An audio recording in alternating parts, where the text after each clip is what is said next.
शिंदेंच्या ठाण्यातील निवासस्थानी मध्यरात्री खलबत बघायला मिळाली आहे। संभाजीनगरमधील आमदारांसोबत 3.5 तास चर्चा झाली।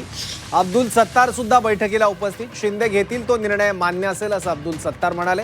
विधान परिषद निवडणुकीत झालेल्या बंडखोरीच्या पार्श्वभूमीवर वेगवान घडामोडी घडताना दिसतात।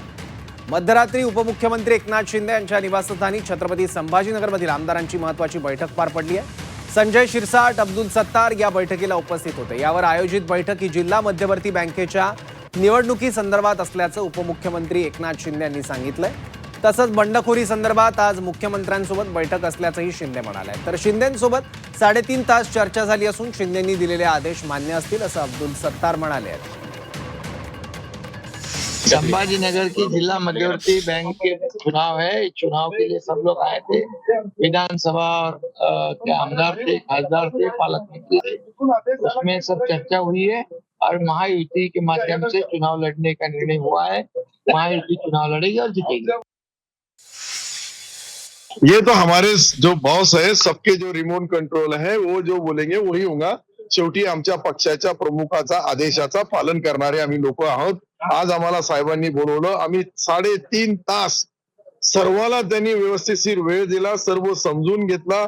आमच्या ज्या भावना होत्या, कशा पद्धतीने आमच्या त्या ठिकाणी महापालिकाच्या नंतर जिल्हा परिषद बँक या सर्व गोष्टीची तंतोतंत चर्चा झाली।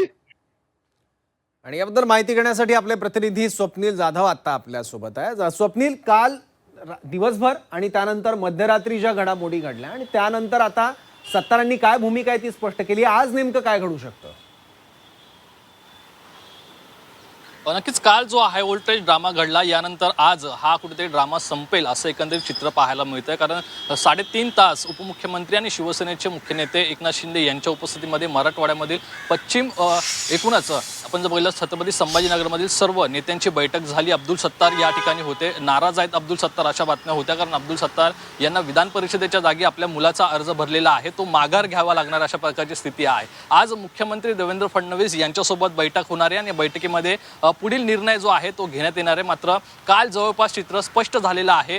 जो शब्द शिंदेंनी सत्तार यांना दिलेला आहे त्या शब्दावरती सत्तार यांचं जो नाराजी आहे ती क्षमवण्यात यश आलेलं आहे। त्यामुळे शिंदेंना हे मोठं यश मानावं लागेल। मात्र छत्रपती संभाजीनगरमध्ये शिवसेनेची एखादी सत्ता होती, शिवसेनेचं वर्चस्व होतं, ते आता कुठेतरी कमी झालंय। याचा कुठेतरी सूर कालच्या बैठकीमध्ये सुद्धा सत्तार असतील, एकंदरीत शिरसाट असतील आणि संदीपान भुमरे असतील यांच्याकडून आपल्याला पाहायला मिळाला। छत्रपती संभाजीनगरमध्ये पक्ष वाढवण्यामध्ये कशा प्रकारे अडचणी येत आहेत आणि कशा प्रकारे भाजप तिथे वाढत चाललेलं आहे या संदर्भात सुद्धा चर्चा झालेली आहे। जिल्हा मध्यवर्ती बँकेसंदर्भात चर्चा झाली असली तरी त्या ठिकाणी सत्तार यांची मनधरणी करून तिथे कुठेतरी एक नवीन ऑफर देण्यात आले का अशा प्रकारे सुद्धा या ठिकाणी चर्चा आहे। मात्र आता पुढील चेंडू जो आहे तो मुख्यमंत्री देवेंद्र फडणवीस यांच्या कोर्टात टोलवलेला आहे। भाजपचा उमेदवार त्या ठिकाणी आहे, त्यामुळे आजच्या या बैठकीमध्ये खरं तर सत्तार यांची मनधरणी करण्यात येईल। काल जवळपास त्यांची मनधरणी करण्यात आलेली आहे। मात्र आज मुख्यमंत्री देवेंद्र फडणवीस काय शब्द देतात हे पाहणं महत्त्वाचं आहे। जर आता सत्तार यांनी माघार घेतली तर जिल्हा मध्यवर्ती बँकेमध्ये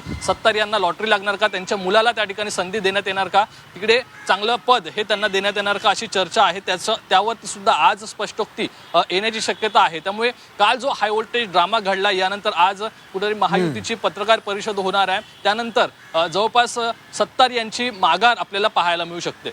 ठीक आहे, बरोबर। स्वप्नील, धन्यवाद हा सगळा तपशील आमच्यापर्यंत पोहोचवला त्यासाठी।